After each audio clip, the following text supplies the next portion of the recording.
Charles Allen, who went by the infamous moniker Big Time Charlie, left a mark on the seedy underbelly of early 20th century Denver, Colorado. His arrival in 1916 marked the inception of one of the most sprawling and illicit prostitute enterprises the city had ever witnessed. Before his arrival in Denver, Charles Allen was a man of tall tales, having ventured into the Alaskan gold strikes and even riding alongside the legendary Pancho Villa in Mexico. However, upon his arrival in the mile-high city, he embarked on a path far removed from his adventurous past. Using a cunning blend of allure and deception, he ensnared women into the dark world of prostitution. What set his operation apart was his sinister practice of introducing young girls to the clutches of heroin and opium, ensnaring them in addictions before dispatching them to numerous cribs and bordellos. Shockingly, these women received compensation not in currency, but in the form of dangerous drugs. In a remarkably brief 4-year period following his arrival, Charles Allen amassed an astonishing fortune, crossing the $1 million threshold. Astonishingly, he siphoned off half of his wealth to appease Denver authorities, effectively buying their silence and complicity in his thriving prostitution empire. The city turned a blind eye to the dark underbelly until Big Time Charlie ventured into the wholesale distribution of narcotics, pushing the boundaries of tolerance to their limits. In 1919, the law finally caught up with Charles Allen. Authorities descended upon his residence, unearthing significant quantities of heroin and opium. This marked the pivotal turning point in the saga of the notorious Kingpin. Big Time Charlie found himself sentenced to a 5-year term in the infamous Leavenworth Penitentiary in Kansas for his illegal drug trafficking activities. With his imprisonment, the empire he had so ruthlessly built crumbled into disarray. The story of what became of Charles Allen, or Big Time Charlie, after his release from prison actually remains shrouded in secrecy, lost to history, and leaving us to wonder about the ultimate destiny of this figure of the Wild West. Meet the legendary, and somewhat unknown, Apache Kid, a name that resonates with notoriety in the late 19th century.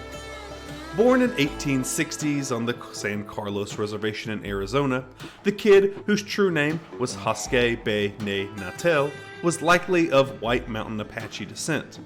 However, the citizens of the globe found his Native American name a bit challenging, so they simply called him the Kid. From a young age, he picked up English and took on various odd jobs in Globe, where he formed an unlikely friendship with the renowned scout, Al Sieber. During this era in the Southwest, settlers faced constant threats from marauding Apache bands. General George Crook devised a strategy to employ Apache scouts to track down hostile Apache groups. The Apache Kid joined the initiative in 1881, quickly proving his skills and earning a promotion to sergeant in July of 1882. The following year, he accompanied General George Crook on an expedition into the Sierra Madre. In 1885 to 1886, during the Geronimo Campaign, the Apache Kid found himself in Mexico with Sieber. When Sieber was called back to the U.S. in the fall, Kid followed, but then he re-enlisted for Mexican duty and headed back south, in the Mexican town of Hasabas. A drunken brawl nearly cost the Apache Kid his life, but a lenient judge fined him $20 instead of sentencing him to death by firing squad. The army sent him back to San Carlos. In May of 1887, the Apache Kid was left in charge of Indian scouts and guardhouse at San Carlos, while Captain Pierce and Al Sieber, his old friend, were away. During this time, a group of scouts decided to have an unlawful party, where they made like a fermented fruit, corn beverage, essentially beer. Tragically, this event led to the death of Kid's father, a man named Togo de Chuz, who was killed by a man named Gonzizi. In retaliation, Kid's friends killed Gonzizi, and unsatisfied with the retribution, Kid went further and killed Gonzizi's brother. His brother's name is Rip. Upon returning to San Carlos on June 1st of 1887, the Apache Kid and other scouts were met by Captain Pierce and Al Sieber. When Pierce ordered the scouts to disarm, Kid was the first to comply. As they were being taken to the guardhouse, a shot rang out from the crowd that had gathered to witness the event. Chaos erupted, with shots fired indiscriminately. During this turmoil, the Apache Kid and several others managed to escape. Though it remains uncertain who fired the shot that hit Sieber is the one who was hit, it was for sure not the Apache Kid or the 4 scouts ordered in the guardhouse, as they had been disarmed. In response, the army quickly dispatched 2 troops of the 4th Cavalry to hunt down Kid and the other escapees. After 2 weeks of tracking along the San Carlos River, they located Kid and his group in the Rincon Mountains. The soldiers seized their horses and equipment, forcing the Apache to flee on foot into the rocky canyons. Kid communicated to General Miles that he and his group would surrender if the cavalry withdrew. Miles complied, and on June 25th of 1887, Apache Kid and 7 of his followers surrendered. Following this surrender, the Apache Kid and 4 others were court-martialed, found guilty of mutiny and desertion, and sentenced to death by firing squad. General Miles, however, was dissatisfied with the outcome and ordered the court to reconsider the sentence. When the court reconvened on August 3rd, the sentences were reduced to life imprisonment. Miles later further reduced their sentences to 10 years. They began their sentence in the San Carlos guardhouse before being transferred to Alcatraz, yes, the famous Alcatraz. However, their convictions were eventually overturned on October 13th due to bias amongst the officers in the court-martial trial. The Apache were released as free men and returned to the San Carlos, causing outrage among the local citizens. In October of 1889, a new warrant was issued in Gila County for the rearrest of the Apache Kid, this time for assault with intent to commit murder against his friend Al Sieber. On October 25th of 1889, the Apache Kid and 3 others were found guilty and sentenced to 7 years in Yuma Territorial Prison. During their transport to the prison, a violent escape occurred, leading to the death of 1 guard and the injury to another. Kid played a role in preventing further harm to the wounded guard. Although the escapees managed to flee, their tracks were erased by the snowstorm, and this event marked the last official sighting of the Apache Kid. Although unverified reports of his whereabouts would continue to resurface for years. Over the following years, Apache Kid was implicated in various crimes. He was said to have led a small band of renegade Apache followers, raiding ranches and freight lines across New Mexico and Arizona and northern Mexico. Some accounts describe him as a lone wolf, despite by his own people he was feared as an Anglo settler. He was believed to kidnap Apache women, using them until he grew tired of them and before committing further violence. Reportedly, he targeted lone ranchers, cowboys, and prospectors, killing them for resources and everything they had on their ranches. The Arizona territorial legislature even offered a $5,000 reward for his capture, dead or alive, but the reward remained unclaimed. The Apache Kid's legacy is a mosaic of differing accounts, crimes, and controversies, all stemming from his quest for revenge against the Army's treatment of the Apache Scouts. His enigmatic name, the tall man destined to come true to his mysterious end, seems to have foretold a life of intrigue and obscurity. Although the details surrounding his demise remain elusive, a memorial gravesite in the San Mateo Mountains of the Ciboloa National Forest in New Mexico stand as a testament to the legend of the Apache Kid. Local lore holds that Apache Kid met his end at the hands of vengeful ranchers in the area, marked by a tree scorched by their fury, a haunting reminder of Kid's turbulent life. This site is located 1 mile northwest of Apache Kid's peak at Cyclone Saddle, and that remains a piece of the Apache Kid's enduring legacy. Let's delve into the intriguing tale of George W. Brown, an alleged outlaw who was rumored to have connections with Henry Plummer's notorious game of The Innocents in the wilds of Montana. George W. Brown's origins are believed to trace back to Minnesota. As he grew older, he entered the Union with a Sioux woman, and together they brought several children into the world. Brown's life took an adventurous turn during the Dakota War 1862 in Minnesota, when he took a role as a scout serving under the command of Lieutenant Colonel William Rainey Marshall. However, by 1863, Brown had ventured westward to the untamed lands of Montana, where he was rumored to have played a significant role within the ruthless game known as the Innocents. In the year 1863 marked an end to the Montana Gold Rush, a time when the concept of law was a mere notion in a region, and that there was a vast part of the territory of Idaho where there was still lawlessness. This was an era where road agents ran rampant, terrorizing the region by plundering roads, ambushing stagecoaches, raiding freight caravans, and particularly targeting ore wagons laden with valuable gold shipments.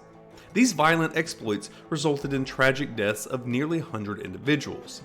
This, as you can imagine, infuriated locals, who grew increasingly delusional with the slow and ineffective justice system, leading to the birth of the Montana Vigilantes.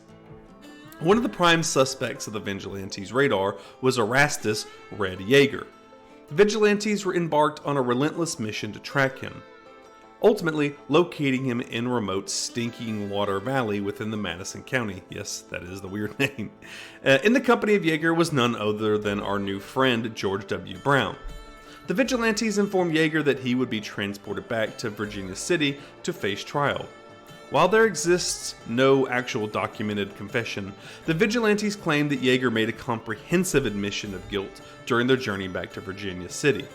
He not only revealed the identities of the majority of the road agents within the gang, but also pointed an accusatory finger at Sheriff Henry Plummer, whom he identified as the leader. Following this revelation, both Yeager and Brown faced a grim fate. They were deemed guilty by the posse and met their end on January 4th of 1864, where they were hanged from a sturdy branch of a cottonwood tree along the banks of the Ruby River, situated near Lauren, Montana. This location rested approximately 11 miles northwest of Virginia City. The Vigilantes intentionally left the lifeless bodies hanging from the tree as a stark and chilling warning to anyone who would be outlaws. To further emphasize their point, a note was affixed to Yeager's lifeless body, labeling him as Red, Road Agent and Messenger, while George Brown's received an ominous moniker, Brown, Corresponding Secretary. These grim reminders served as a stark testament to the uncompromising pursuit of justice in the untamed frontiers of Montana. Let me introduce our final outlaw of today's episode, a man named Charles or Charlie Bryant. He is also known as Blackface Charlie, whose life and exploits are woven into the fabric of Oklahoma's outlaw history. Charlie's journey takes us into the landscape of the Wild West adventures, gunfights, and his association with the notorious Dalton Gang. Charlie Bryant hailed from Wise County, Texas, and his journey into the world of outlaws began at a tender age. As a teenager, he embraced the life of a cowboy, immersing himself in the rugged ways of the frontier. However, fate took a dark turn when, still in his youth, he became entangled in a violent gunfight. The outcome was a face forever marked with the grains of black powder, a scar that earned him the moniker Blackface Charlie. In 1890, Charlie found himself drawn into the orbit of the infamous Dalton Gang. And if you don't know, it's a group of notorious for their daring train robberies and audacious exploits. We'll be doing a full dive into the Dalton Gang in the future. His association with the gang would lead to his involvement in the brazen train robbery near Wharton, Oklahoma, on May 9th of 1891, followed by another daring train heist near Red Rock just weeks later. Charlie Bryant was a man who harbored a deep affection for the art of gunplay, regardless of the circumstance. This affinity to trigger happy behavior often led to the Daltons questioning his reliability. His quick impulse and trigger finger made him a formidable yet unpredictable member of the gang. So his first was, to quote the old movie with Will Smith, Wild West, we shoot first, ask questions later. That's kind of what I get from it. During a period when the gang camped near Buffalo Springs, Oklahoma, Charlie fell ill and his condition needed medical attention.